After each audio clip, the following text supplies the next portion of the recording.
病調理邊個更重要？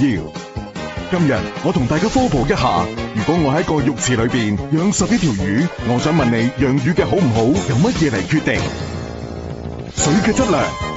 所以養魚靠水質，健康靠體質。攞你命嘅唔係病，而係體質差異。點解有啲人會得癌症，有啲人就唔會得？有人會奇蹟咁康復，有人會好快死去。因為你自身嘅免疫力同修復力唔一樣，結果就唔一樣。乜嘢係體質？比如魚池入邊，我養咗11條魚，因為水污糟，有一條魚得咗病。有人建議給魚灑藥品，咁為咗呢一條魚就會殃及魚池。你哋食藥醫病嘅時候，結果藥嘅副作用傷肝傷腎，就係呢個道理。咁因為水污糟，有啲魚病咗，有啲魚死亡。你哋想唔想徹底解決魚池所有嘅問題呢？有3個辦法：一，給魚池入邊灑藥得唔得啊？唔得。2，我將有問題嘅魚抌咗得唔得啊？唔得。3，如果將有問題嘅魚換咗得唔得啊？亦唔得。咁點算呢？我哋講咗魚池養咗11條魚，點解11條呢？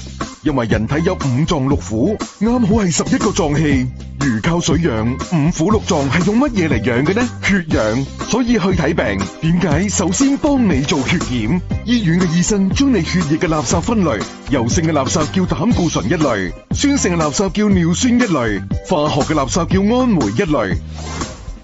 我哋去醫院睇病時候，門口醫道會將你分到唔同科。呢11條魚就喺醫院門口被分咗科，11條魚被分俾11個科嘅專家。紅色魚代表心臟病，內科專家會幫呢一條魚搭個橋、支個架，整一條換一條。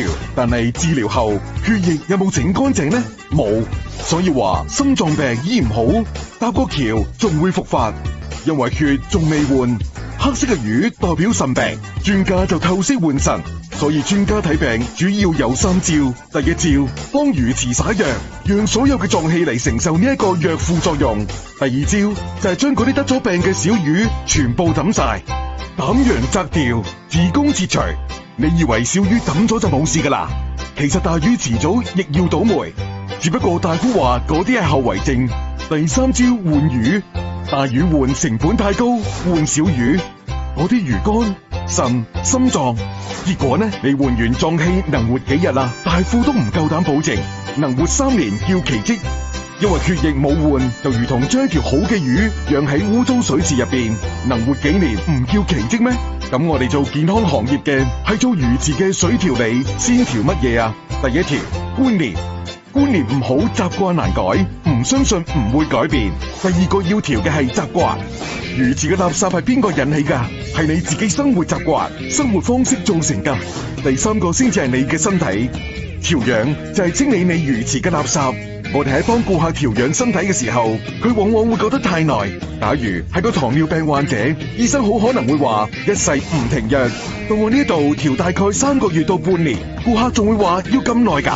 邊度出咗問題啊？觀念有問題，連3個月嘅耐性都冇。你要嘅唔係治標，而係治根。你要嘅係康復。將呢個觀念打通咗，你先會恍然大悟，真正知道醫病同調理係乜嘢回事。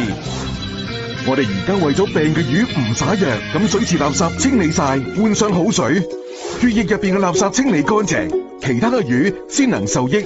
我哋會發現好多人分享我哋金康道夫水質素係為咗調理婦科病，但係調完之後發現睡眠亦好咗，皮膚亦都光滑咗。調嘅係婦科，但係我哋同佢全身喺度調理，全身都喺度發生變化。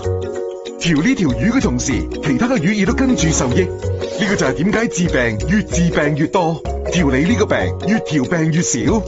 醫生治嘅係魚，而我哋調嘅係整體嘅水質。魚只係局部，因為大多數人仲係喺亞健康狀態。從醫院出嚟嘅人病越嚟越多，我哋調理嘅人亦越嚟越少，因為我哋管嘅係細胞、血液、排濕、排毒、管微循環，提升免疫力，達到自我修復嘅效果。你魚池嘅水好啦，你身體自然先至會更健康。一定記住我哋今日嘅觀念，比方法更重要。